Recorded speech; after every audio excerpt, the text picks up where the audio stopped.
Bonjour tout le monde, ici Andrea Lessard pour une nouvelle vidéo pour la chaîne La Biblio Poilue. Aujourd'hui, je réponds à une question slash commentaire que je me suis dit que j'allais aborder et ça va faire partie du vlog. Ça a plus ou moins lien avec les animaux.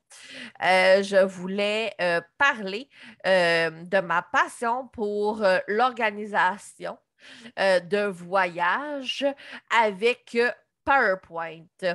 Alors, pour ceux et celles qui ne savent pas, je suis accro à PowerPoint.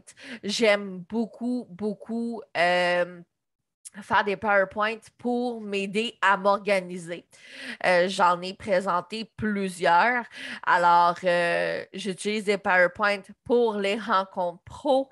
J'ai d'ailleurs fait une vidéo là-dessus. J'utilise mes PowerPoints pour la réalisation de bucket list, de projets comme mon projet d'avoir une belle garde-robe. Et pardon, j'utilise cette façon pour organiser mes vacances, mes voyages. Je trouve que c'est très, très facile d'organiser des événements lorsqu'on a des outils intéressants. Et moi, mon outil de prédilection, et ça vient de mon papa, c'est le PowerPoint. Alors, c'est sûr que je vais avoir besoin d'outils tels que de calendrier, des post-it, des choses comme ça, mais j'essaie toujours de me créer une belle base sur PowerPoint pour m'aider. Et souvent, avec les voyages, c'est vraiment très, très facile de se perdre dans les étapes, dans les journées. Qu'est-ce qu'on fait pas, les arrêts, les trucs du genre. Alors, moi, je voulais aujourd'hui vous présenter un PowerPoint vierge avec un début de construction pour vraiment vous montrer ma base. Et si jamais vous êtes intéressé à avoir plus de vidéos sur le sujet, n'hésitez pas à me le demander.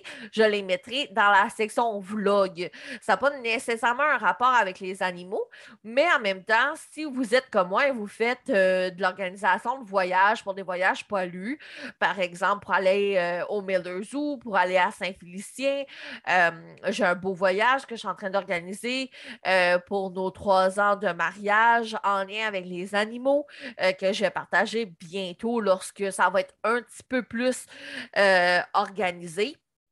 Euh, il faut partir de quelque part. C'est sûr que moi, j'aime ça, mettre ça beau, j'aime ça passer du temps là-dessus, j'aime ça mettre des images, mettre des graphiques, écrire des affaires. PowerPoint, là, vous faites ce que vous voulez, vous en prenez, vous en laissez. Mais j'ai pris ce document-ci parce qu'il est vraiment de base et il n'y a pas grand-chose de fait dessus. J'aurais pu facilement vous montrer aussi un PowerPoint beaucoup, beaucoup plus gros que je suis en train de faire pour nos renouvellements de vœux pour nos 5 ans de mariage. Mais là, je me suis dit qu'à 18 pages, à 18 diapositives, ça allait quand même vous montrer un beau croustillant de début. Alors moi, je commence toujours avec une page titre. J'aime ça, avoir une belle image qui représente la situation, le voyage, l'activité. Et j'ai décidé de vous présenter celui-ci des vacances de la construction parce que c'est une organisation qu'on va commencer là, à faire prochainement. Et moi, j'aime toujours être préparée d'avance. Alors, il y a pas mal juste ça de fait pour l'instant. Par la suite, j'aime toujours mettre un résumé des informations. Alors, c'est de telle date à telle date. On a un départ de telle date à telle date. Qui va s'occuper des chats? Qui va s'occuper de Marjorie? À quoi va ressembler, mettons, c'est un petit peu, c'est quoi les destinations clés, c'est quoi les activités clés.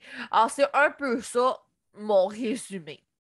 Et par la suite, moi, ce que j'aime vraiment faire, et là, vous le voyez très, très brut, évidemment que je vais vous le présenter à la toute fin quand il va être rempli ou quand il va être vécu. Là, il est tout nu, il est drette, net, sec, poche, là, mais je voulais profiter de cette occasion pour vous montrer comment j'organise le tout. Alors, moi, ce que j'aime, c'est avoir un regard sur toutes les journées de mes vacances, de la construction. Il y a des journées qu'on va faire sweet focal, ça c'est sûr, parce que nous, on n'a pas une grande tolérance. euh, Comment je peux dire ça? On aime faire des activités, on aime faire des voyages, mais on n'est pas des très, très grands voyageurs.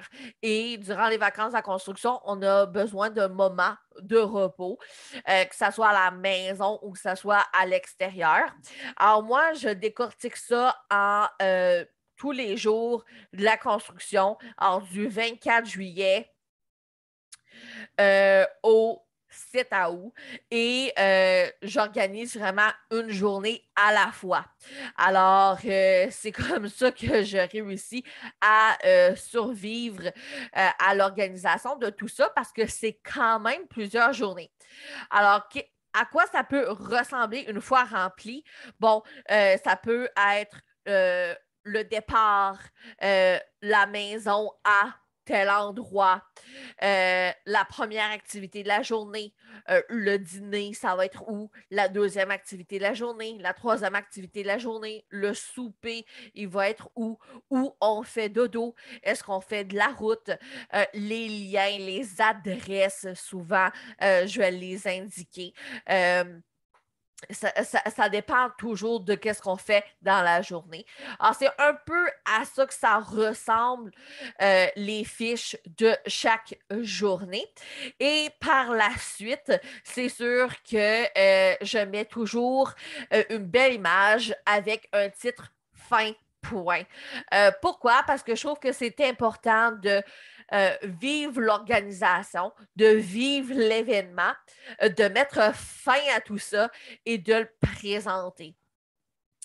À quoi va ressembler nos vacances de la construction?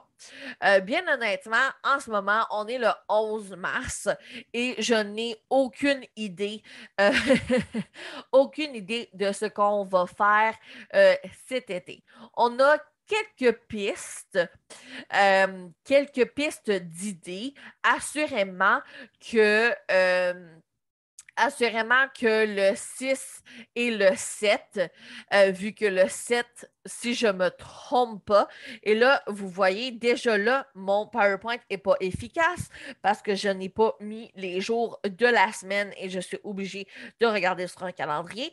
Le 7, c'est un dimanche. Alors, assurément que le 7 va être une journée de repos pour retourner au travail. Et que le 6, vu que ma fête, c'est le 8, le 6, ça va être mon anniversaire.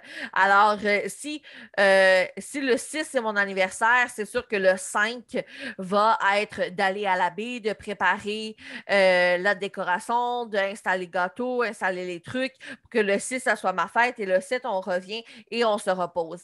Alors, déjà là, on a peut-être une petite bébé idée de la fin de nos vacances de la construction, mais autre cela, honnêtement, on ne sait pas vraiment nécessairement qu'est-ce qu'on va faire cette année. Habituellement, on attend les espèces de coupons rabais qui offrent dans certaines destinations au Québec. Je ne sais pas s'ils vont être de retour cette année parce que c'était pour encourager les gens à voyager dans la province, à faire des activités pour les entrepreneurs d'ici. Je ne sais pas si cet été, ces coupons rabais-là vont être encore disponibles. On basait beaucoup nos vacances là-dessus, bien honnêtement. Puis sinon, ben, j'ai entendu entre les branches un petit projet qui s'en vient potentiellement en lien avec des destinations au Québec. Alors, peut-être qu'on va avoir plus d'idées suite à ce peut-être potentiel projet qui s'en vient. J'ai zéro rapport là-dedans, mais moi, je ne veux pas nécessairement spoiler le projet, surtout que c'est quelqu'un qui m'a dit qu'il a entendu ça, puis tu sais, genre, moi, je veux pas créer de troubles à personne. Alors, bien honnêtement, moi, c'est sûr que j'aimerais beaucoup, beaucoup ça, avoir des activités en lien avec les animaux. Ça, c'est sûr. Mais qu'est-ce qu'on va faire durant les vacances de la construction? C'est encore à ce jour un grand mystère. Mais au moins, vous avez un bel aperçu de comment commencer à organiser le tout. N'hésitez pas à me poser des questions si vous souhaitez là, avoir un peu d'aide, un peu plus de capsules sur le sujet. Ça va me faire plaisir de vous aider et on se dit à la prochaine pour une autre vidéo.